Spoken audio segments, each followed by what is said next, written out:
ചെമ്പനീർ പൂവിന്റെ latest episode review ആണ് പറയുന്നത്. ഇതിന് തൊട്ട് മുൻപത്തെ എപ്പിസോഡ് ഞാൻ ഓൾറെഡി അപ്ലോഡ് ചെയ്തിട്ടുണ്ട് കേട്ടോ. അങ്ങനെ സച്ചിയുടെ നിരപരാധിത്വം മനസ്സിലാക്കിക്കൊണ്ട് തന്നെ തന്റെ അച്ഛന്റെ ഭാഗത്ത് തന്നെയാണ് തെറ്റിയെന്ന കാര്യങ്ങളെല്ലാം തന്നെ വർഷ മനസ്സിലാക്കുന്നുണ്ട്. അങ്ങനെ വർഷ നേരെ ശ്രീകാന്തിനെ കൂട്ടിക്കൊണ്ട് തന്നെ ശ്രീകാന്തിന്റെ വീട്ടിലേക്ക് വരുന്നത് കാണുന്ന സമയത്തിന് ചന്ദ്രമതിക്ക് ഭയങ്കര സന്തോഷമായിരിക്കും.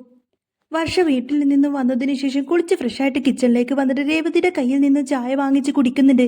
ഇതും കണ്ടുകൊണ്ട് തന്നെ ശ്രുതി അങ്ങോട്ടേക്ക് വന്ന് ചോദിക്കുന്നുണ്ട്, നിങ്ങൾ രണ്ടുപേരും ഇവിടെ എന്ത് ചെയ്യാണെന്ന് ചോദിക്കും. അന്നേരം ഞാൻ ടീ കുടിക്കാൻ വന്നതാണ് ഏട്ടത്തിന്ന് ഇങ്ങനെ വർഷ പറയുന്ന സമയത്തിന് രേവതി ചോദിക്കുന്നൊരു ശ്രുതി, നിനക്കും ഞാൻ ടീ തരട്ടെ എന്ന് ചോദിക്കും.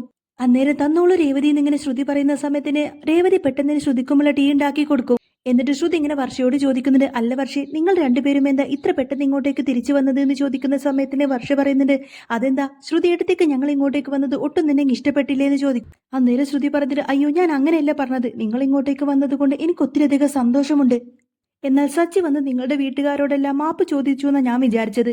ശ്രുതിയുടെ വാക്ക് കേൾക്കുന്ന സമയത്തിന് രേവതിക്ക് അങ്ങ് ദേഷ്യം വരും. രേവതി ചോദിക്കുന്നത്, അതിന് അദ്ദേഹം എന്തിനാ അവരുടെ വീട്ടിൽ പോയിട്ട് സോറി ചോദിക്കുന്നത്? അന്നേരം ശ്രുതി പറഞ്ഞിട്ട്, എന്താ രേവതി നീ ഇങ്ങനെയൊക്കെ സംസാരിക്കുന്നത്? സച്ചിയല്ലേ വർഷയുടെ അച്ഛൻ അടിച്ചത്? അന്നേരം രേവതി പറഞ്ഞിട്ട്, അപ്പോ വർഷയുടെ അച്ഛൻ എന്നെ പറ്റിയിട്ട് അപവാദം പറഞ്ഞുണ്ടാക്കിയതിന് അദ്ദേഹം ക്ഷമ ചോദിച്ചോ? ഇല്ലല്ലോ. അന്നേരം ശ്രുതി പറഞ്ഞിട്ട്, വർഷ നീ കേട്ടില്ലേ, നിന്റെ അച്ഛൻ വന്നിട്ട് രേവതിയോട് മാപ്പ് പറയണമെന്നാ രേവതി പറയുന്നത് എന്ന് പറയുന്ന സമയത്തിന് വർഷ പറഞ്ഞിട്ട്, ശ്രുതി എടുത്തി രേവതി എടുത്തി പറഞ്ഞത് സത്യം തന്നെയല്ലേ? എന്റെ അച്ഛനും ഇവിടെ തെറ്റ് ചെയ്തിട്ടില്ല ഏട്ടതി, ശരിക്കും ഇവരുടെ രണ്ടുപേരുടെ കയ്യിലും തെറ്റുണ്ട്. വർഷനെ എങ്ങനെയെങ്കിലും പ്രകോപിപ്പിക്കാൻ നോക്കാട്ടെ ശ്രുതി ചോദിക്കുന്നത്. അല്ല അപ്പൊ നിങ്ങൾക്ക് ആ സച്ചിയുടെ പേരിൽ യാതൊരു വിധ ദേഷ്യവുമില്ലേ എന്ന് ചോദിക്കുന്ന സമയത്തിന് രേവതി ചോദിക്കുന്നു, എന്താ ശ്രുതി ഇത്, അവർക്കില്ലാത്ത ദേഷ്യം നിനക്കെന്തോ ഉണ്ടാക്കണമെന്ന് നിർബന്ധമുള്ളതുപോലെയൊക്കെ സംസാരിക്കുന്നത് എന്ന് ചോദിക്കും. അന്നേരം വർഷ ചിരിച്ചുകൊണ്ട് ശ്രുതിയുടെ അടുത്തേക്ക് വന്നുകൊണ്ട് തന്നെ പറഞ്ഞിട്ട്, എന്റെ മനസ്സിൽ അവരോടുള്ള ദേഷ്യമൊന്നും തീർന്നിട്ടില്ല, പക്ഷേ അവരുടെ ശരിക്കുമുള്ള ക്യാരക്ടർ അങ്ങനെയാണെന്ന കാര്യം എനിക്ക് മനസ്സിലായി. രേവതി ഏട്ടത്തിക്ക് വേണ്ടിയിട്ട് അവർ ചെയ്ത തെറ്റൊക്കെ ഞാൻ അങ്ങ് മറന്നു. അതുപോലെ തന്നെ ശ്രീകാന്തും നല്ല ഹാപ്പി ആയിട്ടുണ്ട്. അവൻ ഒരിക്കലും ആർക്കു വേണ്ടിയിട്ടും എന്നെ വിട്ടുകൊടുത്തിട്ടൊന്നുമില്ല. ഞാൻ ഇങ്ങോട്ടേക്ക് തിരിച്ചു വരുന്നത് വരെ അവൻ ഇങ്ങോട്ടേക്ക് വരാതെ റെസ്റ്റോറന്റിലാണ് അവൻ താമസിച്ചത്. അതുകൊണ്ട് അവനു കൂടി വേണ്ടിയിട്ട് തന്നെയാണ് ഞാൻ ഇങ്ങോട്ടേക്ക് തിരിച്ചു വന്നത്.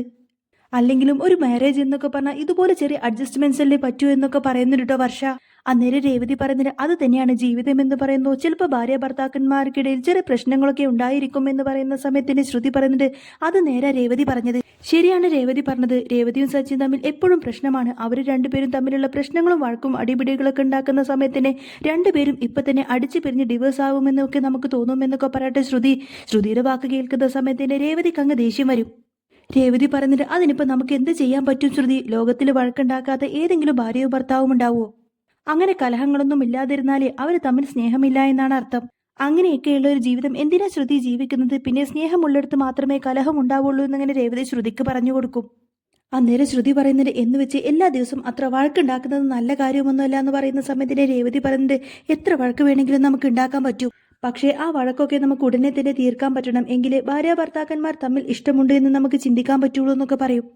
ശ്രുതി പറയുന്നത്, നിന്റെയും നിന്റെ ഭർത്താവിന്റെയും തമ്മിലുള്ള അത്രമാത്രം വലിയ പ്രശ്നമൊന്നും ഞങ്ങളുടെ ജീവിതത്തിൽ ഇല്ല രേവതി എന്നിങ്ങനെ ശ്രുതി പറഞ്ഞു കൊടുക്കുന്ന സമയത്ത് തന്നെ വർഷ ചോദിക്കുന്നുണ്ട്, അപ്പോൾ നിങ്ങളും നിങ്ങളുടെ ഭർത്താവും തമ്മിൽ യാതൊരു പ്രശ്നവുമില്ല എന്നാണോ നിങ്ങൾ ഈ പറഞ്ഞു വരുന്നത്? അങ്ങനെയാണെങ്കിൽ പിന്നെ നിങ്ങളുടെ ഹസ്ബൻഡിന്റെ ടെറസിന്റെ മുകളിൽ പോയി കിടക്കുന്നത് എന്നൊക്കെ ചോദിക്കാട്ടോ വർഷ. അന്നേരം ശ്രുതി പറഞ്ഞത്, അത് ചെറിയൊരു ആർഗ്യുമെന്റ് മാത്രമാണ്. അന്നേരം വർഷ പറഞ്ഞത്, ചെറുതാണെങ്കിലും അതൊരു വഴക്ക് തന്നെയല്ലേ? വഴക്കടിക്കാത്ത ഭാര്യ ഭർത്താക്കന്മാരൊന്നും ഈ ലോകത്തിലില്ല. രേവതിയേട്ടത്തിക്കിടയിലും സച്ചിയേട്ടനിടയിലും ചില പ്രശ്നങ്ങളൊക്കെ ഉണ്ടാവാറുണ്ട്, പക്ഷേ അത് ഉടനെ തന്നെ അവർ സോൾവ് ചെയ്യാറുണ്ടല്ലോ. രേവതിയേട്ടത്തിയുടെ കയ്യിൽ നിന്നും ഒരുപാട് കാര്യങ്ങൾ എനിക്ക് പഠിക്കാനുണ്ട്. അവരുടെ അത്രമാത്രം ക്ഷമയൊന്നും എനിക്ക് കിട്ടിയിട്ടില്ല.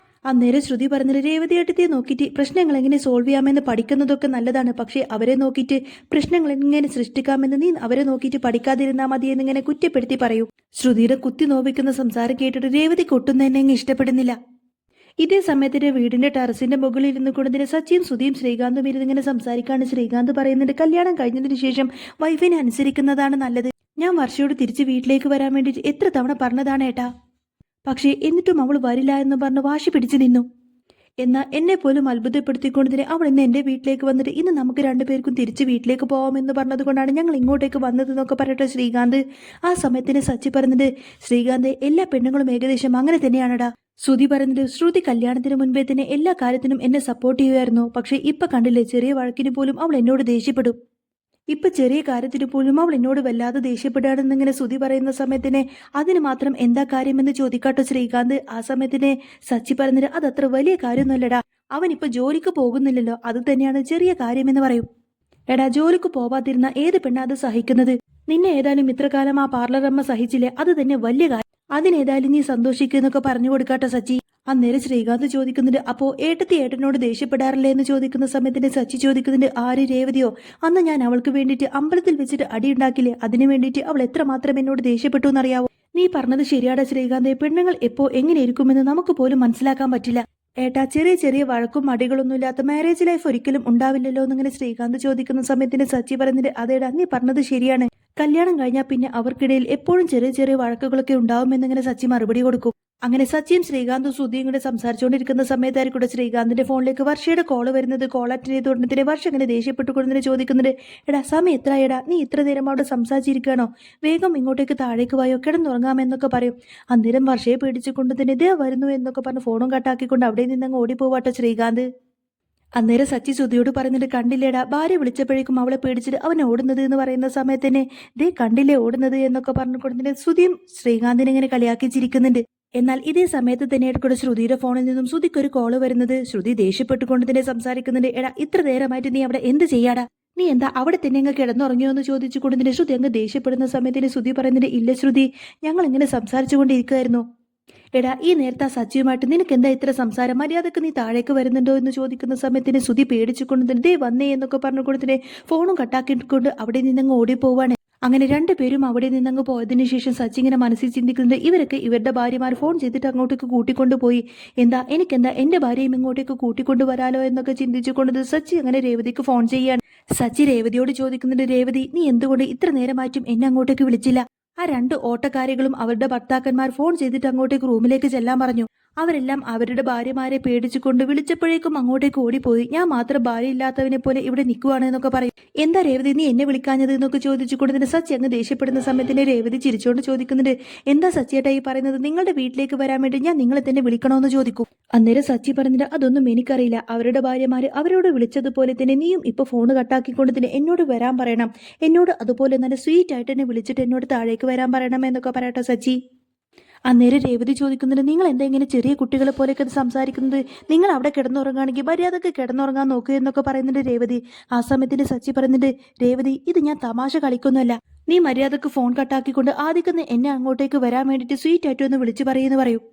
അങ്ങനെ ചെയ്തിട്ടില്ലെങ്കിൽ ഞാൻ പിന്നെ അവന്മാരുടെ മുന്നിലൊക്കെ കൊച്ചായി പോവും, അല്ലെങ്കിൽ പിന്നെ എനിക്ക് ഉറക്കം വരില്ല എന്നൊക്കെ പറഞ്ഞുകൊണ്ട് തന്നെ സച്ചി അങ്ങ് ദേഷ്യപ്പെടുകയാണ്. എന്നാൽ സച്ചിയുടെ വാക്ക് കേൾക്കുന്ന സമയത്തിന് രേവതി ഫോൺ കട്ട് ചെയ്യുന്നുണ്ട്. അതിനുശേഷം വീണ്ടും സച്ചിക്ക് വിളിച്ചുകൊണ്ട് തന്നെ ചോദിക്കുന്നുണ്ട്, ഹലോ നിങ്ങളിത് എവിടെയാ? നിങ്ങൾ അവിടെ ടെറസിൽ തന്നെ ഇരിക്കുവാണോ? ഞാനിവിടെ ഉറങ്ങാൻ വേണ്ടിയിട്ട് എത്ര നേരമായി കാത്തിരിക്കുന്നു എന്നൊക്കെ ചോദിക്കുന്ന സമയത്തിന് സച്ചി പറയുന്നത്, ദാ ഞാൻ ഉടനെ തന്നെ വരാമെന്നൊക്കെ പറയും. രേവതി ഇങ്ങനെ ഭയങ്കര ചിരിയായിരിക്കട്ടോ. അന്നേരം സച്ചി ചോദിക്കുന്നതിന്, എന്താ രേവതി നീ ഇങ്ങനെ ചിരിക്കുന്നത്?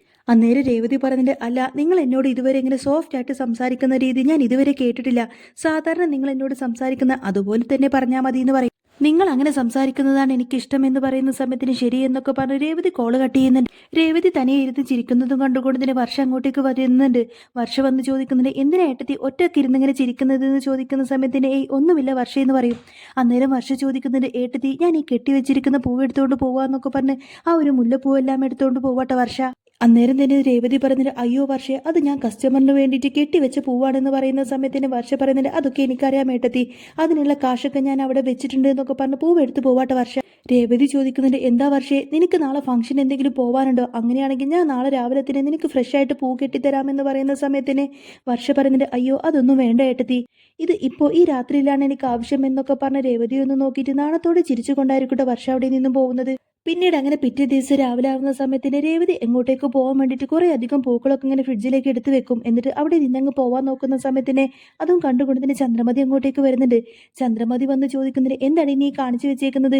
എൻ്റെ ഫ്രിഡ്ജിലുള്ള പച്ചക്കറികളെല്ലാം മാറ്റി വെച്ചിട്ട് ആ സ്ഥാനത്തും കൂടി നീ നിന്റെ പൂവ് അങ്ങ് കുത്തിത്തിരികെ വെച്ചിരിക്കുകയാണോ എന്നൊക്കെ ചോദിക്കും. അന്നേരം രേവതി പറഞ്ഞിട്ട്, അയ്യോ അമ്മേ പൂ വാടി പോവാതിരിക്കാൻ വേണ്ടിയിട്ടാണ് ഞാൻ അങ്ങനെ ചെയ്തത് എന്ന് പറയുന്ന സമയത്തിന് ചന്ദ്രക്കങ്ങ് ദേഷ്യം വരുടെ ചന്ദ്രമതി പറഞ്ഞിട്ട്, എടി നീ ഈ വീട്ടിലേക്ക് കാല് കുത്തിയതിനു ശേഷം ഈ വീട് തന്നെ അങ്ങ് വാടിപ്പോയി. അന്നേരം രേവതി പറഞ്ഞിട്ട്, എങ്കിൽ പിന്നെ ഈ വീടിന് കുറച്ച് വെള്ളം തെളിച്ചു കൊടുക്കുമെന്ന് പറയുന്ന സമയത്തിന് ചന്ദ്രക്കങ്ങ് ദേഷ്യം വരട്ടെ ചന്ദ്രമതി പറഞ്ഞിട്ട്, എടി അല്ലെങ്കിലും നിന്റെ കളിയാക്കൽ ഇത്തിരി ഓവറാവുന്നുണ്ട്. ചന്ദ്രയുടെ വാക്കൊന്നും മൈൻഡ് ചെയ്യാതെ യാതൊരു കൂസലുമില്ലാതെ രേവതി അങ്ങ് പുറത്തേക്ക് പോകുന്നത് കാണുന്ന സമയത്തിന് ചന്ദ്രക്കങ്ങ് ദേഷ്യം വരട്ടോ. ചന്ദ്രമതി പറഞ്ഞിട്ട്, നിക്കടി അവിടെ, നീ എങ്ങോട്ടേക്കാടി പോകുന്നത് എന്ന് ചോദിക്കുന്ന സമയത്തിന് രേവതി പറഞ്ഞിട്ട്, അത് പിന്നമ്മേ എനിക്ക് 1-2 സ്ഥലങ്ങളിലായിട്ട് പൂ കൊടുക്കാനുണ്ട്, ഞാൻ ഇത് കൊണ്ടുപോയി കൊടുത്തതിന് ശേഷം തിരികെ വരാമെന്നൊക്കെ പറഞ്ഞുകൊണ്ട് തന്നെ പൂവുമായിട്ട് അവിടെ നിന്നങ്ങ് പോവാണ് രേവതി.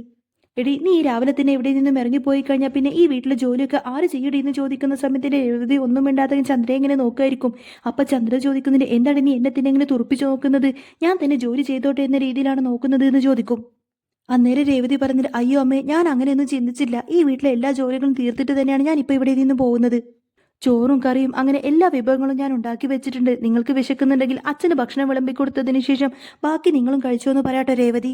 എനിക്ക് എന്തായാലും ഇപ്പൊ ഈ ഒരു പൂ കൊടുക്കാൻ പോയേ പറ്റൂ. ഞാനിത് കൊടുത്തിട്ട് കുറച്ച് കഴിഞ്ഞതിന് ശേഷം തിരിച്ചു വരാമെന്ന് മറുപടി കൊടുത്ത് രേവതി ആ ഒരു പൂവുമായിട്ട് അവിടെ നിന്ന് അങ്ങ് പോവാണ്. രേവതി പോയതിനു ശേഷം ചന്ദ്രമതി ഇങ്ങനെ മനസ്സിൽ ചിന്തിക്കുന്നുണ്ട്, ഏതോ ചെറിയ കുട്ടികളോട് സംസാരിക്കുന്നത് പോലെയാണ് അവൾ എന്നോട് സംസാരിച്ചിട്ട് പോയത്. അവൾ ഇത്തിരി കാശുണ്ടാക്കി തുടങ്ങിയപ്പോഴേക്കും അവൾക്ക് ഇത്തിരി അഹങ്കാരം കൂടി. ഒരു ചെറിയൊരു പൂക്കടയും തുറന്നു വെച്ചിട്ട് അതിന്റെ